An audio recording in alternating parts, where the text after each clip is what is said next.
Fala galera ligada no Pautas e Táticas, mais uma análise pós-jogo da seleção brasileira na Copa América. 4-0 contra o Peru foi a última partida. Vamos falar também não só desse show de bola, mas também da convocação da seleção olímpica. E hoje a gente vai pegar a prancheta rapidinho, vai ser bem rápido mesmo, porque o importante aqui não vai ser nem como o Brasil jogou ontem, que a gente já falou em alguns outros vídeos que eu vou deixar aqui em cima no card, mas algumas dúvidas que o Tite está começando a tirar, né? E algumas certezas, algumas afirmações que ele está começando a fazer nesse time, além de alguns comentários específicos sobre alguns jogadores que estão ganhando ou perdendo moral. Ontem o Ederson começou o jogo no gol, Danilo mais uma vez na lateral direita, Thiago Silva voltou para a zaga ao lado do Militão, Marquinhos descansou dessa vez, Alexandro de volta à titularidade, na lateral esquerda.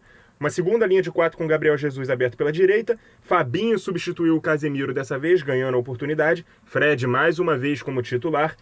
E o Everton Cebolinha começou o jogo pela esquerda. A dupla de ataque que muita gente quis ver, muita gente queria ver, e eu me incluo, Gabigol e Neymar fizeram essa dupla de ataque. E por que eu disse que eu ia falar pouco sobre tática, que a gente já falou sobre isso?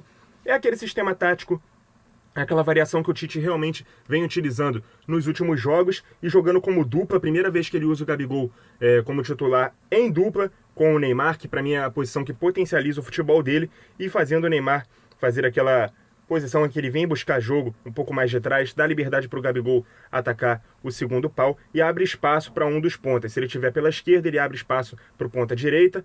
E a gente sabe que o Alexandro sobe bastante, né, pelo lado esquerdo, mais até do que o Danilo, que fica um pouco mais de terceiro zagueiro, mas ontem ele ficou um pouco mais até pelo meio. O Fred, que é um volante canhoto e que faz as coberturas da lateral esquerda, fica por aqui, o Fabinho centralizado e o Danilo por aqui, fazendo então essa linha de 3 com os dois zagueiros. O Peru ontem marcou no 4-2-3-1 e não encostava o seu meia no seu centroavante para poder fazer a primeira pressão. Então dois jogadores eram o bastante, e o que fez com que o Brasil tivesse mais volume de jogo ainda à frente. Claro, o Gabriel Jesus ficava por aqui. Quando eles trocavam e o Gabigol ficava centralizado e o Neymar voltava por aqui, também abria o espaço para o Gabigol e o Danilo também ficava com um pouco mais de liberdade. Além disso, o Fred também encostou muito mais no ataque no jogo de ontem, mas a postura tática foi muito mais essa. No intervalo, o Tite fez algumas substituições, né? Na verdade foram duas. O Everton Cebolinha deu lugar ao Richarlison na ponta esquerda e o Gabigol jogou apenas 45 minutos e o Gabriel Jesus avançou à frente para ficar um pouco mais ao lado do Neymar e o Everton Ribeiro entrou muito bem pelo lado direito, inclusive foi às redes. Na verdade, tanto o Everton Ribeiro quanto o Richarlison foram às redes, né? O primeiro gol da partida foi marcado pelo Alexandro no primeiro tempo. O primeiro tempo terminou 1-0, o Neymar ampliou, né, o marcador e depois tiveram os gols tanto de Everton quanto de Richarlison. Bom, temos que destacar que o Tite está gerindo muito bem esse grupo, né? Ele chamou 24 atletas e está oportunizando esses atletas. Ontem foi a vez de Ederson, Fabinho, Everton, Gabigol pela primeira vez escalaram da melhor forma possível, como eu acabei de dizer. Está sequenciando Militão e Fred, acho que eles nunca tiveram essa sequência de 4 jogos consecutivos como titular na seleção brasileira. Tivemos o retorno do Thiago Silva, que é uma ótima notícia, recuperado de lesão, e com essa sequência do Militão, dá para dizer que ele vai brigar por posição ali com o Militão, né? Muita gente tem dúvidas quanto se o Thiago Silva vai manter esse alto nível que a gente viu nas 2 últimas temporadas a tempo da Copa do Mundo, por conta da sua idade avançada. E é uma ótima notícia a gente ter um Militão que, com a saída do Sérgio Ramos no Real Madrid, se o Real Madrid não contratar nenhum outro zagueiro e tal, o Militão provavelmente será o titular ao lado ou do Alaba ou do Varane, né, na zaga do Real, vai ser o substituto natural de Sérgio Ramos, ou seja, terá mais sequência no seu clube e tendo mais sequência na seleção, é um possível substituto do Thiago Silva a médio, longo prazo, se não na Copa do Mundo, no pós, com certeza, e a gente tem um grande zagueiro, rápido, jovem, versátil, muito bom, que é o Militão para o lugar do Thiago, que ainda é uma meia unanimidade ali dentro da seleção, pelo menos dentro da seleção. Eu sei que muita parte do público não gosta dele, né, por alguns episódios extracampo, mas dentro de campo a gente sabe que ele é sensacional. Todos os 24 jogadores ainda faltam jogar o Everton, né, goleiro do Palmeiras, o Felipe, zagueiro do Atlético de Madrid, e o Douglas Luiz, volante do Aston Villa. Esses são os únicos jogadores que ainda não entraram em campo ou nas eliminatórias ou na Copa América com o Tite. não vai me assustar se eles tiverem oportunidade nos próximos jogos. A gente já falou, né, que o Fred se soltou mais, né, com a presença do Danilo no meio. Eu estou lendo aqui algumas anotações que eu fiz no jogo para poder comentar. Bom, o Firmino também entrou, né, no segundo tempo, entrou no lugar do Gabriel Jesus. Ele, quando ele joga ali com o Neymar, os dois trocam bastante naquela função de quem recua para abrir espaço para o ponta. Mas com ele ali, ele tinha que ser mais 9, até porque o Everton Ribeiro faz muito essa função de fechar, né, sair da ponta para dentro e abrir espaço para o Danilo, que até estava subindo um pouco mais, né, no momento em que o Everton Ribeiro entrou. Inclusive, no gol do Richarlison, é possível ver o Danilo dentro da área, avançando, sendo mais ofensivo.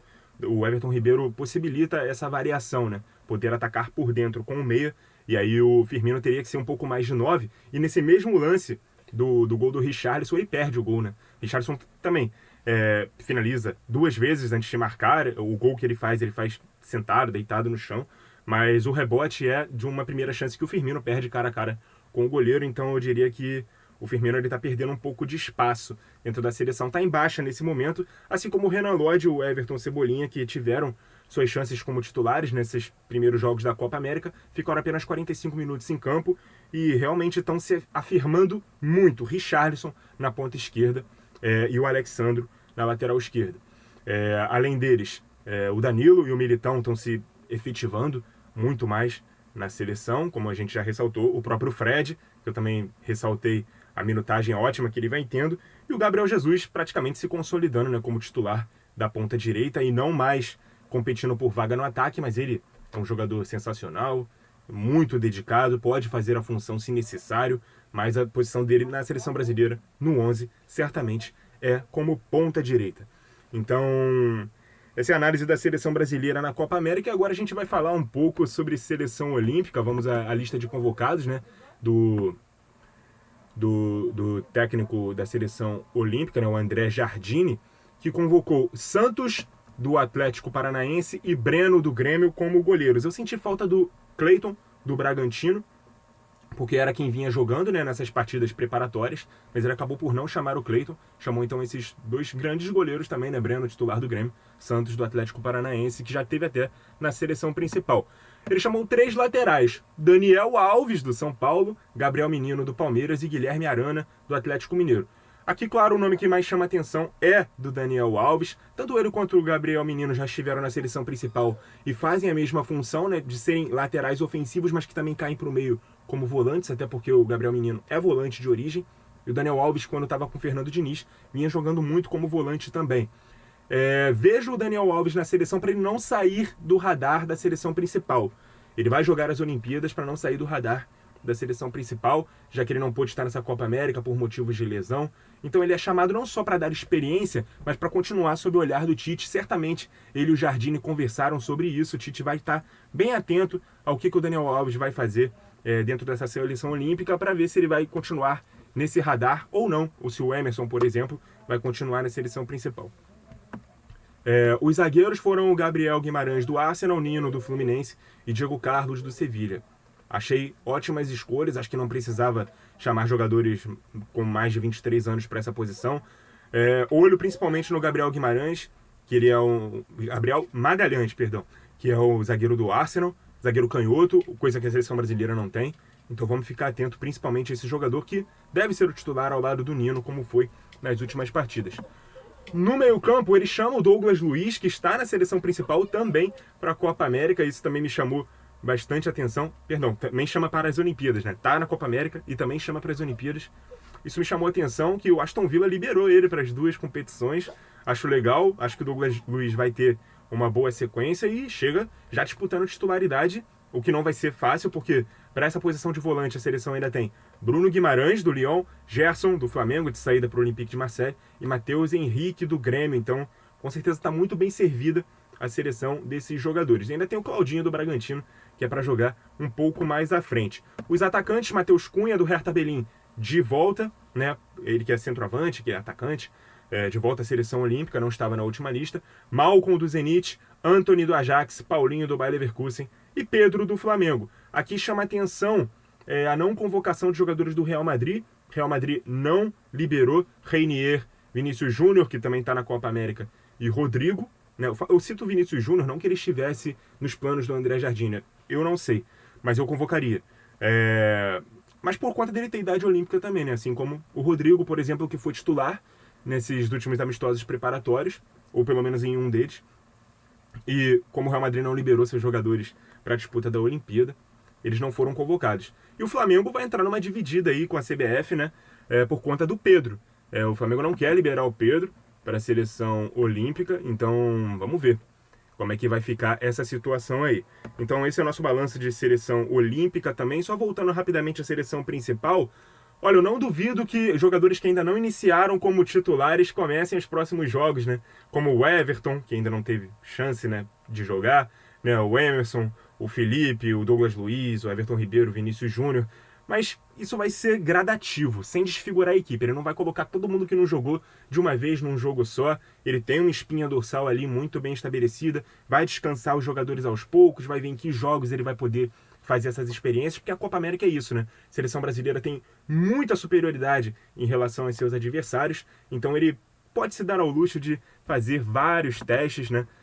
Colocar os jogadores aos poucos, testá-los aos poucos dentro de sistemas táticos variados e poder oportunizar jogadores. Isso também é gestão de elenco. E eu aplaudo o Tite, né? Porque ele está conseguindo afirmar peças que muitas delas foram cornetadas, como o Alexandre e o Fred, na convocação. O Fred, inclusive, inexplicável a corneta dele, porque está jogando muita bola no Manchester United. Talvez por ele não ter muita mídia, como jogadores como o Gerson, por exemplo. Mas ele conseguindo oportunizar, dando sequência a esses jogadores se firmando, fazendo bons jogos, cada vez mais o público vai olhar para esses jogadores com bons olhos também, e ele vai consolidando uma ideia de jogo. O próprio Everton Ribeiro, que nunca deixou de jogar bem na seleção brasileira, não deixou motivos para deixar de ser convocado enquanto esteve na seleção brasileira. Claro que a fase dele no Flamengo é ruim. Ontem entrou, deu conta do recado, 45 minutos, foi um dos melhores, né, depois que ele entrou em campo, deu uma dinâmica diferente para o time, ajuda o Neymar na criação das jogadas, auxilia também o Firmino quando falta ele fazer esse retorno, e quando o Brasil não tiver o Firmino para dividir com o Neymar, pode ter o Everton Ribeiro partindo da ponta. Então são caras que se encaixam dentro da ideia tática do Tite. Eu falei sobre isso quando eu falei sobre as diferenças de técnico de seleção e técnico de clube. Para mim, o técnico da seleção ele precisa muito estabelecer critérios táticos para suas convocações, não só convocar por momentos, senão ele vai ficar alterando a lista a todo momento. Então, o Tite me parece um cara com muitas convicções das ideias de jogo dele, tá certíssimo em fazer as experiências que tem que fazer, vai afirmando alguns nomes, já vai tirando muitos pontos de interrogação que ele tinha na cabeça dele antes dessas datas FIFA, antes da Copa América começar. Então fazendo um grande trabalho aí o Tite à frente da seleção brasileira, gerindo muito bem o grupo, fazendo com que todo mundo tenha uma minutagem maneira e também consolidando suas ideias de jogo e suas ideias também para time titular. Tô vendo com muito bons olhos essa Copa América, né, para a seleção brasileira. Por mais que não tenha adversários de alto nível, né, como os europeus e tal, vai chegar bem preparada para a Copa do Mundo, com ideias bem consolidadas e jogando o que sabe jogar, o que tem jogado. Não vai ter europeu que segure a seleção brasileira. Tô talvez um pouco emocionado demais, um pouco otimista demais, né? Até um pouco irresponsável isso que eu tô falando, né? De não vai ter europeu que enfrente a seleção brasileira e tal, mas eu não vejo nenhum europeu jogando a bola que a seleção brasileira tá. Adversários à parte, nível técnico das competições à parte, mas a seleção tem que fazer isso aqui mesmo, cara. Tem que jogar bola, tem que superar seus adversários, né, com toda a superioridade, fazendo valer essa superioridade. E ontem venceu e convenceu, né, 4-0, uma vitória maiúscula, tanto no resultado, no placar, quanto também no desempenho. A gente vai ter mais vídeos sobre seleção brasileira em todo o pós-jogo, né, ao longo dessa Copa América. Demos uma pausa nesse momento nas análises das seleções da Euro, mas elas vão voltar, prometo. A gente vai ter vídeo aqui quase todo dia fazendo análise das grandes seleções, mas não vamos deixar a seleção brasileira de lado também. Muito obrigado a você que acompanhou o vídeo até aqui. Continue ligado no Pautas e Táticas. E até a próxima!